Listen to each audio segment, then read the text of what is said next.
So the Silver Bat has come to an end, and now it's time to make a quick recap of events during the Silver Age of Batman. First and most importantly, the Silver Age of Batman from 1955 to the end of 1969 must always be divided in two.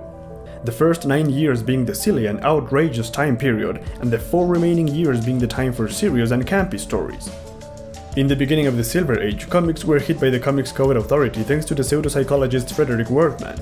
The code also affected Batman, as the writers and editors couldn't show the gangsters or the violence that Batman was used to deal with, as well as attractive villains like Catwoman. This caused a massive change in direction in the Batman comics, because without those elements, the writers turned to science fiction, fantasy and romance to tell Batman stories, and the outcome was not good.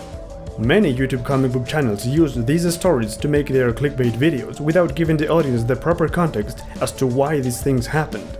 But that is why we are here for. Some of the science fiction elements that we didn't mention in the Silver Bat series were the flying Batcave, which was exactly what it sounds like, a big flying machine that looked like a UFO and contained almost every important gadget from the Batman equipment. There was also the Batman robot, which was a cybernetic unit developed by Batman to send on missions that were too dangerous for himself. But this was not enough. Batman's sexuality was put into question as well by Frederick Werthmann when he suggested that a wealthy man, living with 2 other men all alone, was basically promoting homosexuality. As a result, the writers of the stories decided to give Batman a female counterpart, and so Batwoman was introduced. It was here that the romantic elements started to invade the Batman comics. Catherine Kane was soon followed by her niece Betty Kane, who became the first Batgirl, the romantic interest for Robin. This would be the first time that the Bat family was expanded, and later other characters were introduced. Ace the Bat-Hound was the first to come by, and he became the puppet of the dynamic duo. And later, the creators of the Batman comics created Batmite, inspired by another magical creature from the Superman comics.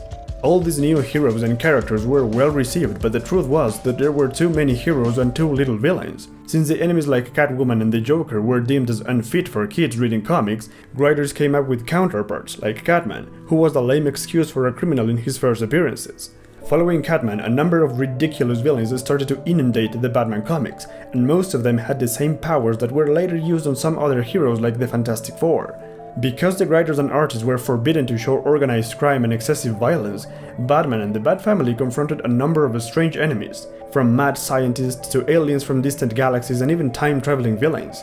As you can imagine, these stories became progressively silly because, let's be honest, who can take these seriously? Without much to work with, writers started to experiment with new ideas, and since they hadn't used fantasy too much, they decided to explore that area.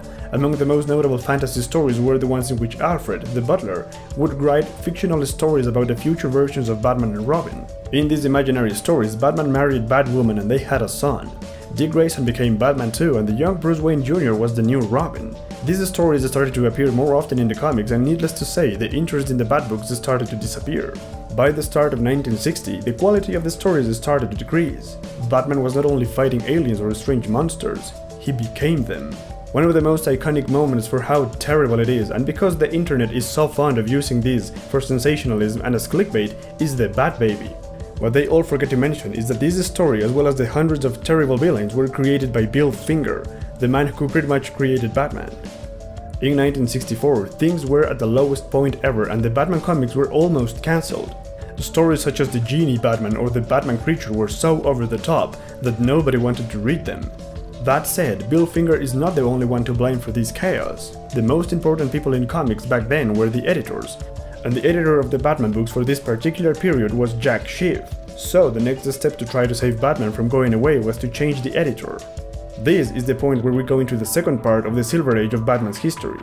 Jack Schiff was removed and Julius Schwartz took over the Batman comics. We already went into detail of how Schwartz and his team changed and improved Batman in the previous episodes of the Silver Bat, which also include the introductions of great characters like Poison Ivy and the new Batgirl, so make sure to check them out. The changes made to the Batman were extremely good, and Batman became a popular character once again. So much so that people in the television business started production for the tremendously popular Batman TV show from the 60s featuring Adam West. However, the TV show was never meant to be a good representation of Batman, but because of how popular it was, the comics imitated the camp style of the series, abandoning the serious stories for a while. The most controversial and conflictive change was the death of Alfred. This happened as soon as Schwartz took over the Batman comics, but because of the TV show, Alfred was brought back a few years later. After this initial death, Bruce Wayne started the Alfred Foundation as his business, and this was the first time that Bruce Wayne was given a job in the comics. When Alfred returned to life, however, the Alfred Foundation was changed and became the Wayne Foundation. And that is the strange origin of such an iconic business company in the DC universe. The death of Alfred was also the chance to introduce another character called Aunt Harriet, who was the aunt of Dick Grayson. She was meant to be the replacement of Alfred, but when he was brought back, she was slowly forgotten and she simply disappeared by the end of the Silver Age, without any explanation. Another thing that was introduced and forgotten were the mystery analysts of Gotham City, a group of professional detectives who gathered to solve some really complex crimes, or rather watch Batman do it. This group was created as a way to promote Batman being the world's greatest detective, but they soon became a cliché and were eventually dropped. Nonetheless, the last 4 years in the Silver Age of Batman were interesting, much more than the first 9.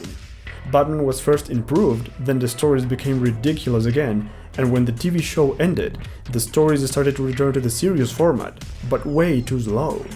Dick Grayson went from being the boy wonder to the teen wonder after he started going to high school, and by the end of the Silver Age he graduated from high school and moved out of Wayne Manor to go to college. This was the last thing that happened in the Silver Age, but to get there many people were involved. Initially, Julius Schwartz was the editor and he worked with Bill Finger and Bob Kane, who were still working on the Batman since the Golden Age, but he also brought in new writers like John Broome, Gardner Fox and the great artist Carmine Infantino.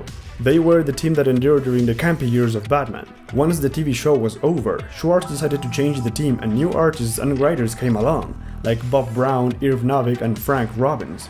With this new team, Schwartz tried to take Batman back to his former glory, but despite their best effort, they still needed a helping hand. They sent Robin away. They abandoned the Batcave and Wayne Manor. They left Batman alone as he was in the very beginning. But there was something missing. Something that I like to call the Bronze Age. If you enjoy the Batman history and you want to know exactly what the Bronze Bat was all about, hit that subscribe button and never miss any detail in the complete comic book history of the Dark Knight.